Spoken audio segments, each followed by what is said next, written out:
Ty si ma preskúmal a poznal.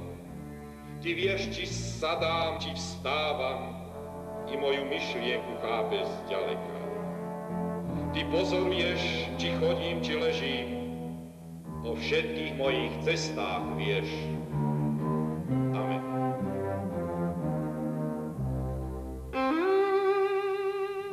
Ja som sa na tú cestu ako si pripravoval a tešil, že prídem domov. Už som samozrejme, myslel som, že nájdem nejakých svojich spolupracovníkov, ešte bohužiaľ nenašiel som nikoho.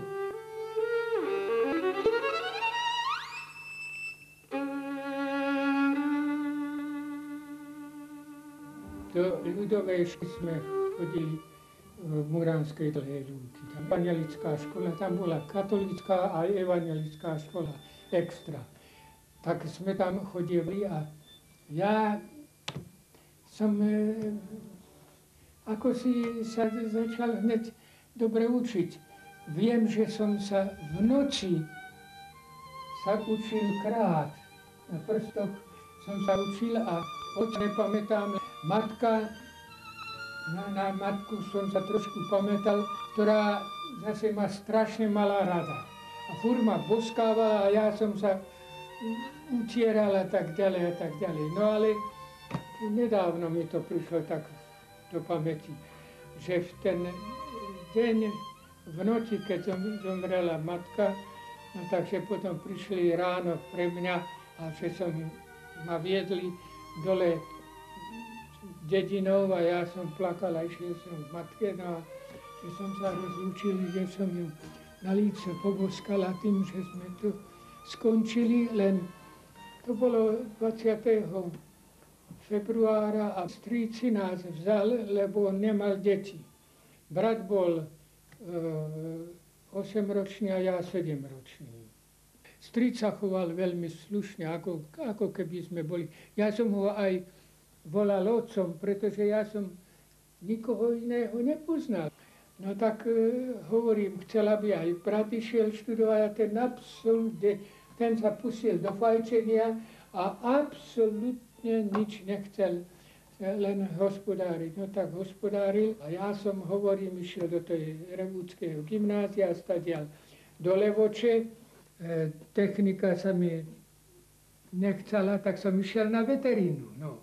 Ja som nakoniec dobre urobil, lebo keď som potom prišiel do politickej praxe a dostal som na starosti povereníctvo pôdohospodárstva a politiku poľnohospodársku, no tak som bol najpripravenejší na to.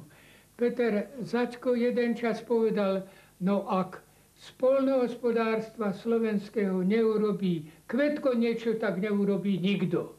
Lebo ja som vtedy do Národných novín písával také analýzy, koľko máme hektárov takých a takých, tie skupiny, aké majú zárobky, aké sú sociálne zaistenia a tak ďalej. Ja to mal preštudované. No tak ja som nakoniec to štúdium poľnohospodárske veľmi využil potom v svojom politickom živote. V 46. myslím to bolo, v septembri prišiel Beneš do Topolčianok. A na jeden obed pozval predsedníctvo Národnej rady aj zbor povereníkov. A prišlo aj na otázku TISu a slovenského štátu. Beneš vtedy povedal toto. Ja sa v tejto vážnej politickej štátnej záležitosti od vlády nedám oddeliť. Čo bude vláda, s tým budem súhlasiť. A ja som išiel s Rudkom Fraštátským cez Nitrovou a ja hovorím, Rudko, dnes sme pochovali republiku. A on hovorí, čo, prečo? Prečo, čo? To podívaj sa. Beneša od vlády oddeliť nedá. Vláda Tisovi milosť nedá. Slovenské katolícke Slovensko nesie, aby katolícky farár bol obesený. tak sa budeme rozchádzať.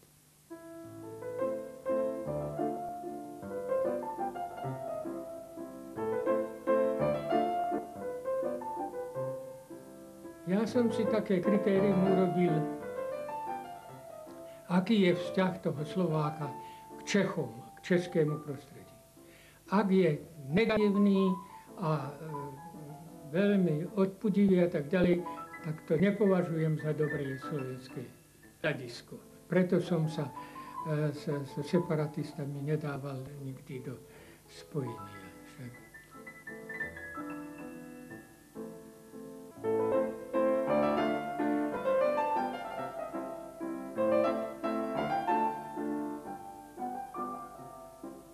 Americká vláda fixovala situáciu, chrániť situáciu tak, ako sa na konci vojny vytvorila. Teda nie nejaký slovenský štát, ale vtedajšia Československá republika. A preto separatisti nemohli nejakým spôsobom na State Departmente alebo inde presadiť, lebo americká vláda toto nechcela však. Ja som zahraničnú svoju exulantskú politiku robil bez ohľadu na to, či sa takedy vrátim alebo nie. Na to som vtedy nepomýšľal. Samozrejme, tým, že som neprijal štátne občanstvo a že som sa stále exulantom, takže som ukazoval jasne, že môj domov je domov na Slovensku a že tam väzím svojim myslením a svojim bytím.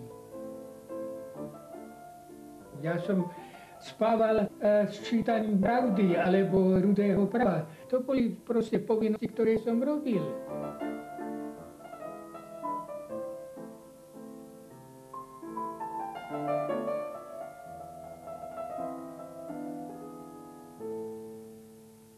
Ja som žil vlastne tým, čo sa deje doma. Len to som mal na mysli.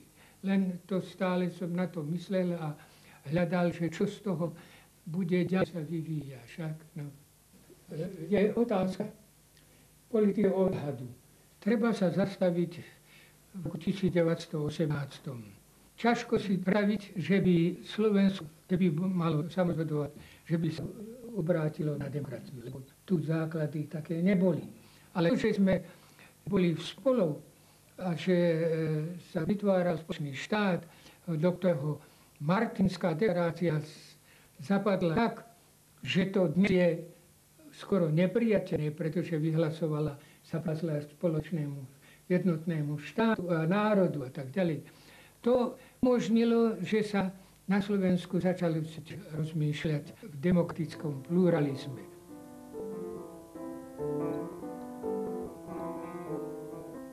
Ja som mal ten dojem, že slovenské národné záujmy budú ďaleko lepšie chránené v spoločnom štáte ako samostatnosť. Toto bol môj odhad, toto bolo moje presvedčenie.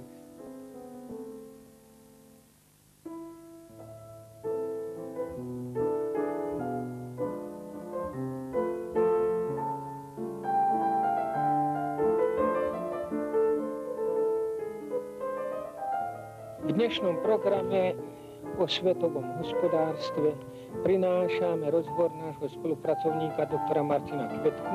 2, 3, 4, 5, 6. Chcem zistiť, že či to berie. Teraz by to malo nahrávať. Ja.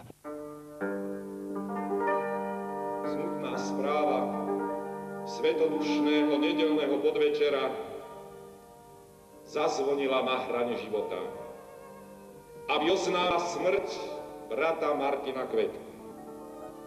Koniec jedného gigantického zápasu,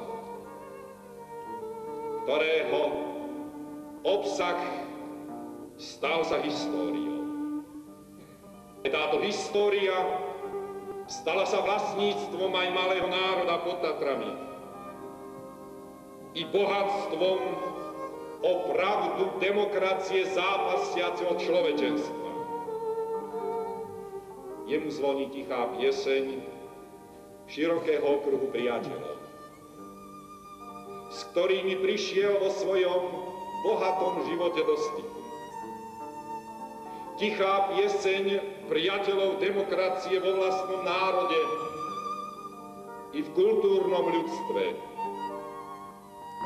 Aj náš tichý žalm vďaky za všetko prežité a prebojované, za radosť i prebolené sklamania, za príkladnú lásku svojej zemskej vlasti, milovanému Československu, za vernosť svojmu slovenskému národu, ktorý zostal verným až do smrti.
Človek v politike musí byť aj trpezlivý a čakať.